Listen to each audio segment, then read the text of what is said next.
नमस्कार दोस्तों, मैं प्रीतम कुमार आपके अपने यूट्यूब चैनल दीक्षांत इंस्टीट्यूट रायबरेली पर स्वागत करता हूं। दोस्तों, आज हम लोग बात करने वाले हैं उच्च न्यायालय, उच्चतम न्यायालय के बारे में। तो देखते हैं हम लोग। सबसे पहले हम लोग देख लेते हैं उच्च न्यायालय के इतिहास। उच्चतम न्यायालय के क्या रहा।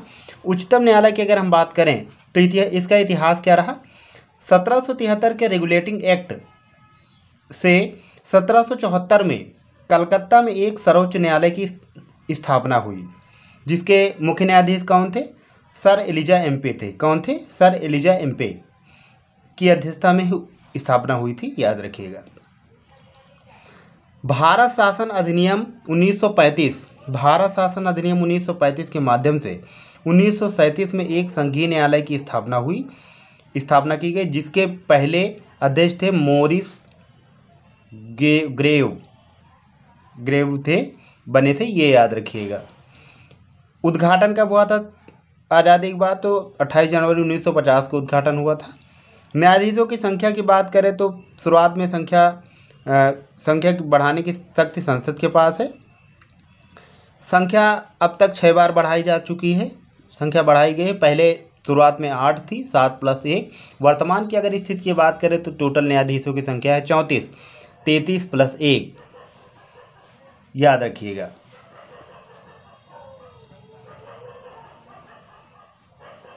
अब हम लोग बात करेंगे प्रारंभ में एक मुख्य न्यायाधीश और 7 न्यायाधीश थे, अभी हमने आपको बताया। प्रथम मुख्य न्यायाधीश कौन थे?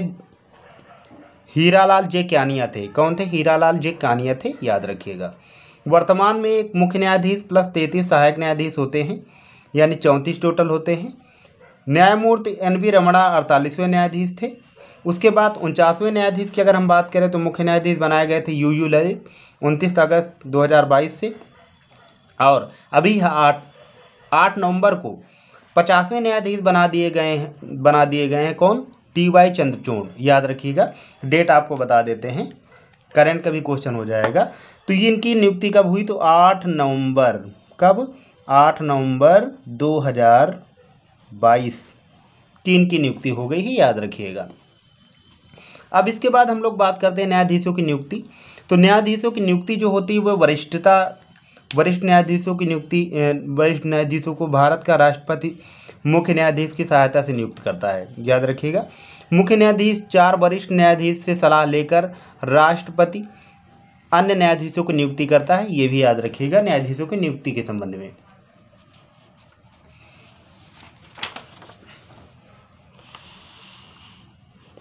और कुछ चीज़ें हम लोग देख लेते हैं। उच्चतम न्यायालय का न्यायाधीश बनने की योग्यता क्या होनी चाहिए? कभी कभी ये कोई क्वेश्चन पूछता है कि योग्यता क्या होनी चाहिए, तो देखते हैं। एक या एक से अधिक उच्च न्यायालय में 5 वर्ष तक न्यायाधीश के पद पर रहा हो। एक या एक से अधिक उच्च न्यायालय में 10 वर्ष तक वकालत की हो, यानी वकील रहा हो, या वह एक विधि का पारंगत व्यक्ति हो। कार्यकाल कितना होता है? 65 वर्ष तक कार्यकाल होता है, याद रखिएगा। वेतन कितनी है? तो वेतन की अगर हम बात करें तो वेतन 2,80,000 मुख्य न्यायाधीश का होता है। सहायक जो न्यायाधीश होते हैं उनका 2,50,000 होता है, याद रखिएगा। शपथ कौन दिलाता है? तो राष्ट्रपति के समक्ष शपथ होती है, राष्ट्रपति शपथ दिलाता है। त्यागपत्र किसको देते हैं? तो राष्ट्रपति को देते हैं, याद रखिएगा। न्यायाधीशों को हटाने की प्रक्रिया क्या है? सांसद लोकसभा और राज्यसभा में विशेष बहुमत से पारित करेगी। सेकेंड टाइप के विशेष बहुमत से। राष्ट्रपति की स्वीकृति अनिवार्य है। सुप्रीम कोर्ट के कोलेजियम प्रणाली के बारे में अब हम लोग देखेंगे। कोलेजियम प्रणाली है क्या? तो मुख्य न्यायाधीश इसमें होता है, 4 वरिष्ठ न्यायाधीश होते हैं इसमें। 4 लोगों की सहमति इसमें अनिवार्य है। 4 न्यायाधीशों की सहमति अनिवार्य है, मुख्य न्यायाधीश की सहमति अनिवार्य है, ये याद रखिएगा किसी भी को न्यायाधीश बनाने के लिए।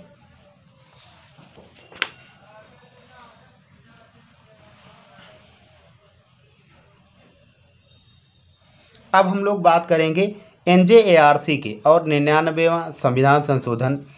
6 सदस्य इसमें रखे गए थे। संशोधन 2014 में हुआ था। देखते हैं इसमें CJI होता था, यानी भारत का मुख्य न्यायाधीश। वरिष्ठतम न्यायाधीश भारत का कानून मंत्री, 2 प्रख्यात व्यक्ति थे जिनको कानून की जानकारी होती थी। 2015 में सुप्रीम कोर्ट ने इसको रद्द कर दिया। सुप्रीम कोर्ट ने क्या किया, इसको रद्द कर दिया। NJRC का एजेसी का मतलब क्या होता है, नॉन जुडिशियल जो है होता है, नेशनल जुडिशियल अपॉइंटमेंट कमीशन इसको कहा जाता है। NJRC को राष्ट्रीय न्यायिक नियुक्ति आयोग कहा जाता है, याद रखिएगा। उच्चतम न्यायालय में अन्य न्यायाधीशों की नियुक्ति की बात कर लेते हैं, कैसे होती है। कार्यकारी न्यायाधीश होते हैं, अनुच्छेद 126 के तहत मुख्य न्यायाधीश नियुक्त करता है। तदर्थ न्यायाधीश होते हैं और सेवानिवृत्त न्यायाधीशों की बात की जाती है 128 में। तो देखते हैं, राष्ट्रपति उच्चतम न्यायालय से करता है नियुक्ति। जब मुख्य न्यायाधीश कार्य करने में असमर्थ हो तब कार्यकारी मुख्य न्यायाधीश की नियुक्ति होती है, याद रखिएगा। किसी से सलाह की आवश्यकता नहीं पड़ती, इसमें किसी से सलाह की आवश्यकता नहीं पड़ती। तदर्थ न्यायाधीशों की नियुक्ति कब होती, उच्चतम न्यायालय में होती है, उच्च न्यायालय में नहीं होती है, याद रखिएगा। उच्चतम न्यायालय में होती यानी हाई कोर्ट में नहीं होती, सुप्रीम कोर्ट में होती है। कोरम या गणपूर्ति न होने पर नियुक्ति होती है, उच्च न्यायालय से की जाती है। कहाँ से, उच्च न्यायालय से की जाती है। राष्ट्रपति से सलाह लेकर मुख्य न्यायाधीश करता है। किससे सलाह लेकर करता है, राष्ट्रपति से सलाह लेकर। सेवानिवृत्त न्यायाधीशों की बात हम लोग कर लेते हैं। अनुच्छेद 128 में कहा गया है, उच्चतम न्यायालय से या उच्च न्यायालय से जो उच्चतम न्यायालय के न्यायाधीश बनने की योग्यता रखता हो उसे जो है नियुक्त किया जाता है, याद रखिएगा।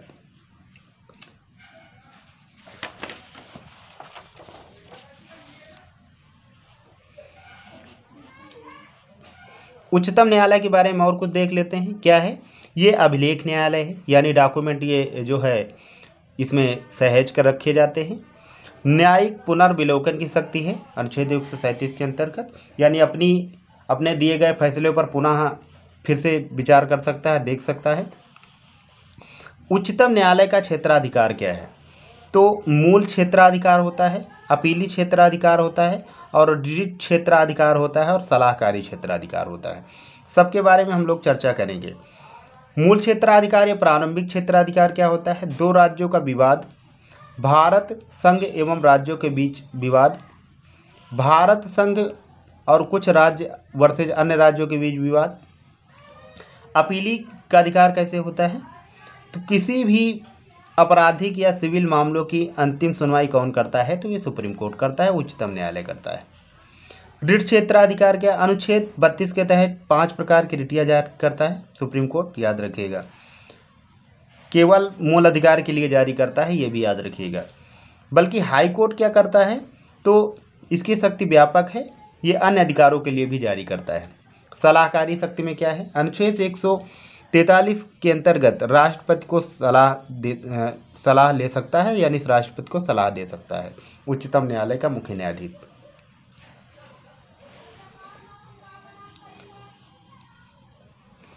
उच्चतम न्यायालय प्रतिबंध एवं विधि के सारवान प्रश्न। प्रतिबंध, सुप्रीम कोर्ट हाई कोर्ट में प्राइवेट प्रैक्टिस नहीं कर सकते, यानी जो भी न्यायाधीश है वो रिटायरमेंट के बाद प्राइवेट प्रैक्टिस नहीं कर सकते। यदि किसी हाई कोर्ट के फैसले के खिलाफ सुप्रीम कोर्ट ने फैसला सुना दिया है, ये आपका विधि के सारवान प्रश्नों में आता है। देख लेते हैं विधि के सारवान प्रश्न। विधि के सारवान प्रश्न, ऐसा कोई मामला जो हाई कोर्ट के बीच विवाद हो उसकी सुनवाई सुप्रीम कोर्ट करेगा, ये कहा गया है। ऐसा कोई मामला जिसमें संविधान की व्याख्या करना हो सुप्रीम कोर्ट करेगा, 5 जजों की बेंच के साथ, कम से कम 5 जजों की बेंच। यदि किसी हाई कोर्ट के फैसले के खिलाफ सुप्रीम कोर्ट ने फैसला सुना दिया तो हाई कोर्ट फैसला नहीं बदल सकता, तो इसे भी विधि का सारवान प्रश्न माना जाएगा और इसमें अंतिम सुनवाई कौन करेगा, सुप्रीम कोर्ट करेगा, ये भी याद रखिएगा।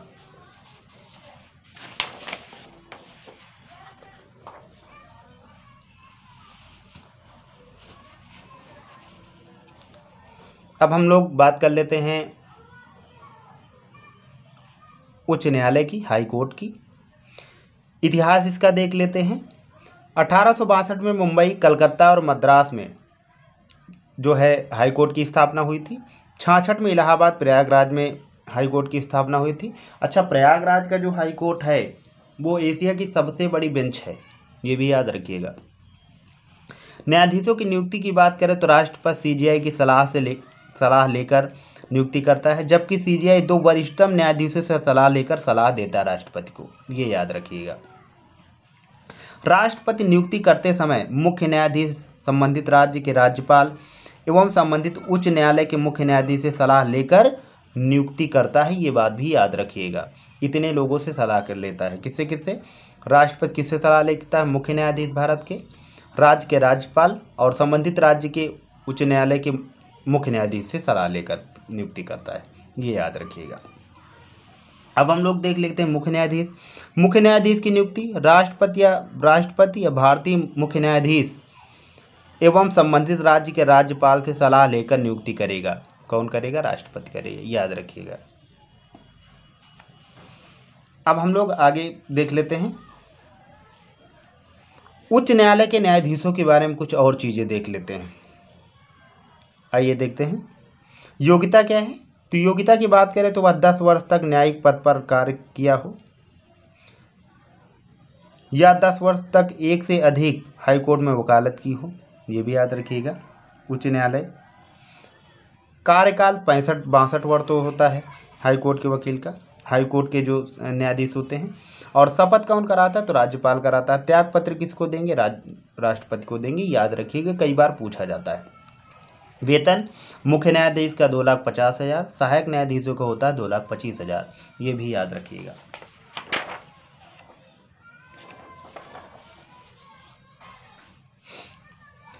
उच्च न्यायालय में अन्य न्यायाधीशों की नियुक्ति देखते हैं। कार्यकारी न्यायाधीशों की नियुक्ति होती है। अनुच्छेद 223 के तहत राष्ट्रपति नियुक्ति करेगा। जब मुख्य न्यायाधीश कार्य करने में असमर्थ हो तब कार्यकारी मुख्य न्यायाधीश नियुक्ति होता है। ठीक, कार्यकारी मुख्य न्यायाधीश, यहाँ पर मुख्य होना चाहिए था, मिस्टेक है थोड़ा, मुख्य इसको कर लेते हैं, मुख्य कार्यकारी मुख्य न्यायाधीश।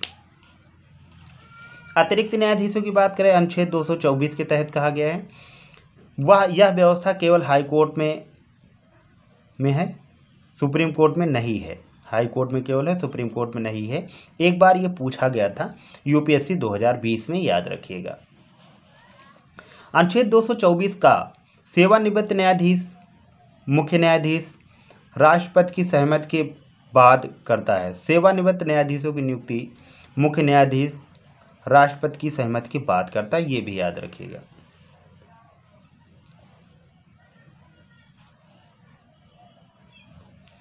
उच्च न्यायालय के बारे में और चीज़ें देख लेते हैं। ये भी क्या है? अभिलेख न्यायालय। क्या है? अभिलेख न्यायालय कोर्ट ऑफ रिकॉर्ड है, ये भी 215वें अनुच्छेद में कहा गया है।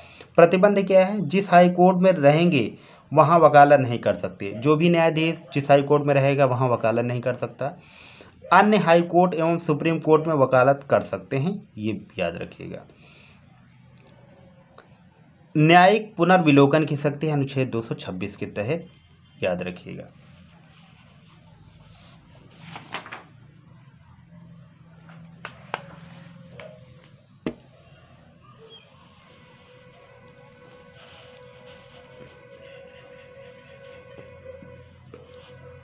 भारत का संवैधानिक इतिहास हम लोग देख लेते हैं। 1773 का रेगुलेटिंग एक्ट बंगाल के गवर्नर को गवर्नर जनरल पद बना दिया गया, याद रखिएगा। 1774 में कलकत्ता में एक सर्वोच्च न्यायालय की स्थापना हुई थी, जिसके अध्यक्ष अभी हमने बताया था कौन बनाए गए थे, तो याद रखिएगा, वो भी है ना, याद रखिएगा।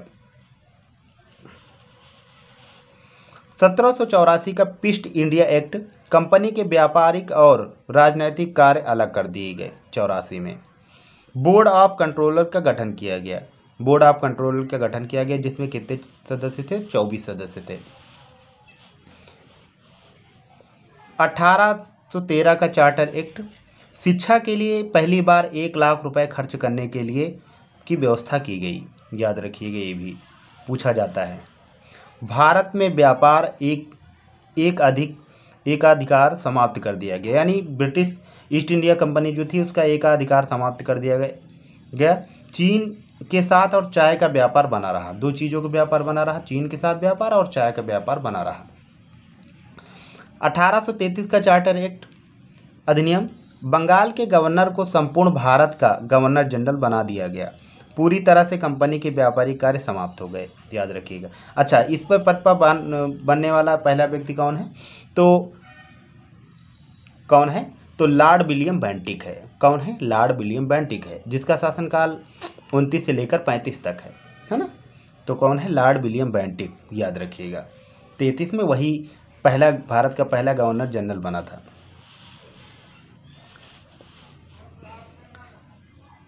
1833 का चार्टर एक्ट, विधायी शक्तियों को कार्यपालिका शक्ति से अलग कर दिया गया।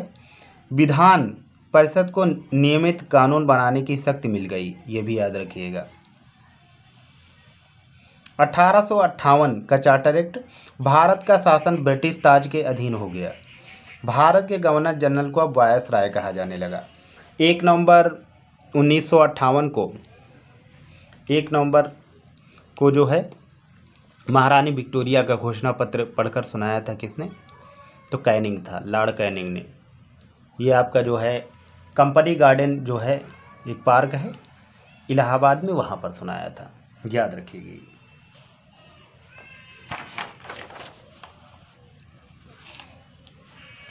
1861 का भारत परिषद अधिनियम क्या है? वायसराय को अध्यादेश जारी करने की शक्ति प्राप्त हुई, याद रखिए। किस अधिनियम के तहत वायसराय को अध्यादेश जारी करने की शक्ति मिलती है? तो ये 61 का अधिनियम है, याद रखिएगा, ये भी पूछा जाता है। भारत परिषद अधिनियम 1892, भारतीय सदस्यों को बजट पर बहस करने का अधिकार मिल गया, लेकिन वोट का अधिकार नहीं मिला, केवल बजट पर बहस का अधिकार मिलेगा, याद रखिएगा। भारत परिषद अधिनियम 1919 माल्य मिंटो सुधार कहा जाता है। इसमें अंग्रेजों ने सांप्रदायिकता की शुरुआत की थी। सांप्रदायिकता की शुरुआत की अगर हम बात करें तो क्या है? तो मुस्लिमों के लिए अलग से निर्वाचन सीटों की बात कही थी, यानी पृथक निर्वाचन की बात कही थी 1909 में। भारत परिषद अधिनियम 1919 मॉन्टेग्यू चेम्सफोर्ड सुधार कहा जाता है। भारतीय ईसाइयों, सिखों, आंग्ल भारतीय के लिए पृथक निर्वाचन मंडल की बात कही गई। इसमें केंद्र में द्विसदनी सदनवाद की व्यवस्था हुई। प्रांतों में द्वैध शासन की शुरुआत हुई, ये याद रखिएगा। भारतीय स्वतंत्रता अधिनियम 1947 की बात हम लोग करते हैं। इसमें क्या कहा गया? तो भारत और पाकिस्तान दो संप्रभु राष्ट्रों का निर्माण हुआ। कब हुआ? तो दोस्तों इसे कहा जाता है माउंटबेटन योजना के तहत हुआ था 3 जून 1947 को। 3 जून 1947 को भारत पाकिस्तान दो अलग अलग राष्ट्र बन गए। तो दोस्तों ये आपका संविधान की सीरीज लगातार चल रही, लगातार मैं पूरा संविधान कवर करने की कोशिश कर रहा हूँ।